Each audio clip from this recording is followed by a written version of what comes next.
All right, everybody, welcome back for another deep dive. Yeah. Today we're heading over to South Asia, hmm and my guest is a noted expert in all things Colombo, Sri Lanka. I've spent a lot of time there. And I have to say, I am super excited for this one because this is a place that I have wanted to visit for a long time, It's very popular right now. and for good reason. Yes. So you sent over this great list of five must-sees It's a good starting point. in Colombo. Oh, And that's what we're going to be talking about today. So we're yeah. going beyond the quick stop, touristy stuff. Right. We want to really dig in and figure out what makes each of these places special. Well, and I think that's key too, because Colombo is one of those places that you can do as much or as little as you want, right? You can hit those high points, those tourist attractions, or you can really kind of dig in and find some of the more hidden gems. Okay, well, let's start with a spot that seems to be on a lot of people's lists, and that's Gangaramaya Temple. What makes this temple stand out from the crowd? So Gangaramaya, on the surface, it's a beautiful, beautiful temple, very ornate. But I think what makes it truly special is that it really reflects how Sri Lankan Buddhism has evolved and changed over time.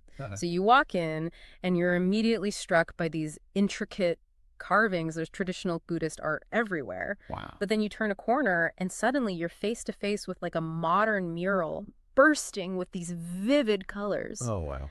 almost like the past and present are having a conversation. That's really cool. I love that. Yeah. So it's more than just a visual experience, though, right? Absolutely. What's the vibe like? It's funny. You'd think with all the tourists, it might feel, I don't know, a little less authentic. Right. Yeah. But it's actually quite the opposite. It's a really active place of worship. So you'll see locals making offerings, lighting incense, monks chanting. Wow. There's this palpable sense of peace, even with all the activity. Okay, I got to get myself there. All right, next up we have Galle Face Green, and this one I'm really excited about because I have heard amazing things about the street food scene there. Oh, the food at Galle Face Green is legendary. You're laughing. So tell me, what's the experience like? Okay, picture this. It's sunset, you're strolling along this beautiful stretch of coast, the Indian Ocean breeze is in your hair, and the air is thick with the aroma of, oh my goodness, spices and grilled Oh seafood. my God, it sounds amazing. It's the perfect spot to just relax and soak up the atmosphere. Locals come here after work, families are having picnics, kids are flying kites, and there's just this incredible energy in the air. Okay, and you mentioned street food. Oh, yeah. What should I be trying when I'm there? You have to try isowade. Isoe. Isowade. They're these amazing little lentil cakes that are crispy on the outside and like fluffy on the inside, often served with spicy chutneys, and they are a Colombo classic. Oh man, I am so adding that to my list right now. You will not regret it. Okay, let's switch gears a bit and talk about Independence Memorial Hall. From what I've read, it's a really important landmark in Colombo. It absolutely is. We can't talk about Colombo without talking about its history, right? Right. And Independence Memorial Hall, that's like the heart of it. It commemorates a pivotal moment. February 4th, 1948. That's the day Sri Lanka finally gained independence from Britain. Wow, that's huge. It was a really big deal. Think about it. Centuries of colonial rule finally over. And this monument stands as a symbol of that hard-won freedom.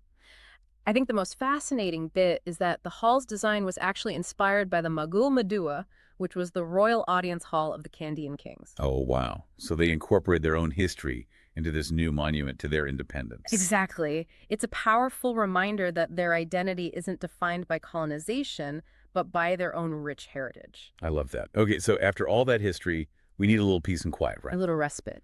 That's where Viharamahadevi Park comes in. What can you tell me about it? Ugh. Viharamahadevi Park, yes. This is Colombo's largest park, and it's an oasis of calm in the middle of this bustling city. Nice. And speaking of history, did you know that the park is named after Queen Viharamahadevi? She's this legendary figure in Sri Lankan history known for her incredible courage and sacrifice. It's said that she offered herself to the sea to appease the gods and save her kingdom. Oh, wow. He's a national hero. And as you wander along the serene pathways of the park, surrounded by these lush trees and colorful flowers, you can't help but feel a sense of peace and tranquility that really reflects her spirit. Oh, that's lovely. It's a place where you can just breathe, you know? Yeah. The article mentioned this giant Buddha statue nestled away in a secluded corner of the park, perfect for a moment of quiet reflection. I love that. Okay, we have to wrap up soon, but I can't let you go without talking about Pettah Market. Of course, no trip to Colombo is complete without braving the Pettah Market. So paint me a picture. What is it like? Get ready for sensory overload in the best way possible. Pettah Market is a labyrinth of narrow streets and alleys, jam-packed with vendors selling just about everything you can imagine. Everything. Oh, you name it, they've got it. Mounds of colorful spices, intricate textiles, electronics, knockoff designer bags. You'll hear the rhythmic clang of a blacksmith's hammer, vendors calling out their wares, the aroma of street food wafting through the air. It's like a party for your senses. It really is. It's chaotic, it's crowded, it's a little bit crazy, Right. but it is an experience you won't soon forget. That is fantastic. And I imagine a good place to put those bargaining skills to use. Oh, absolutely. Don't be afraid to haggle. It's all part of the experience. I love that. Okay, so we've covered ancient temples, vibrant markets, historical landmarks, and serene parks. Colombo's got it all. Colombo really does have it all. What I'm struck by is just how much history and culture are packed into this one city. Right. And I think that's what makes Colombo so fascinating. It's this incredible blend of ancient traditions, colonial influences, and modern life. You see it in the architecture, you feel it in the energy of the city. It's inescapable. It's incredible. As I'm picturing myself exploring each of these places, I can almost hear the monks chanting at Gangaramaya Temple. Yes. The waves crashing your Galle Face Green. Oh, The absolutely. lively chatter of the vendors at Pettah Market. It's an experience, isn't it?